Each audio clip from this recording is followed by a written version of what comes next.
Let's stay with that story and ask ourselves what really is happening in Elgeyo Marakwet, parts of Baringo and Turkana counties. The recurrent bandit attacks and killings have sent shockwaves not just within the affected counties, but across the country as the security personnel come off overwhelmed or helpless. NTV's Crimes and Investigations reporter Brian Obuya sought to find out if this is banditry or insurgency. Between 2007 and 2021, the Kerio Valley Belt and the larger Elgeyo Marakwet County have seemingly become hosts to anarchy, and despite the deployment of security personnel at every flare-up, terror and uncertainty still reign. The last 6 months being of particular concern. A series of attacks in several parts of Kerio Valley have left dozens of people dead, several injured and livestock lost, sending residents into panic amid fears that bandits will continue unabated. These are people who walk in, shoot on people, which only meets the requirement for a terror or insurgency group and not actually bandit group. And we thank that the government has actually moved very fast, swiftly, to term that as an insurgency. Wesley Rotich, the deputy governor of Elgeyo Marakwet County, has been vocal in urging the national government to intervene. Mheshimiwa Rais, ukiendelea kuachilia Tiaty constituency bila maendeleo, bila shule, we are quoting terrorism, we are quoting a serious danger to national security of this country. They will kill everyone in Kerio Valley. Security personnel appear to have had an idea of what they are dealing with if the comments of the sub-county police command of Pokot Central last month is anything to go by. In the course of time and in the fullness of time, we will get up with them.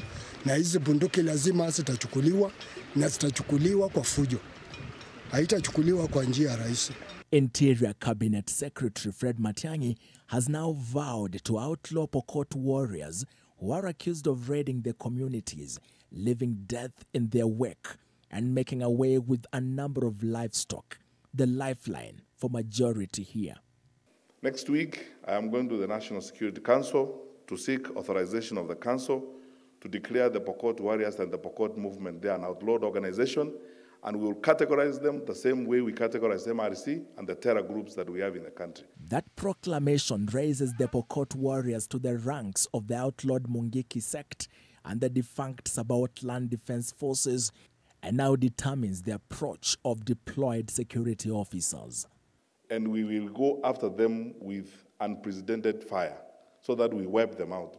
Besides the Thursday night attack, the other recent flare-up was on 17th of January, where bandits struck close to St. Benedict's Aurora Girls Secondary School in Marakwet West Sub-County.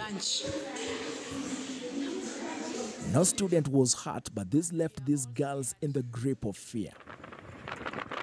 On January 2021, 4 schools in Kapedo at the border of Baringo and Turkana counties were shut following an attack by bandits. At least 10 houses were also torched and a health center vandalized. A week earlier, 2 police officers were killed at the Kapedo Bridge just a day after a senior GSU commandant was gunned down. 10 years ago, in arguably the country's most brazen attack, bandits laid siege on 42 police officers and reservists, killing them in the Suguta Valley while on a mission to recover stolen cattle.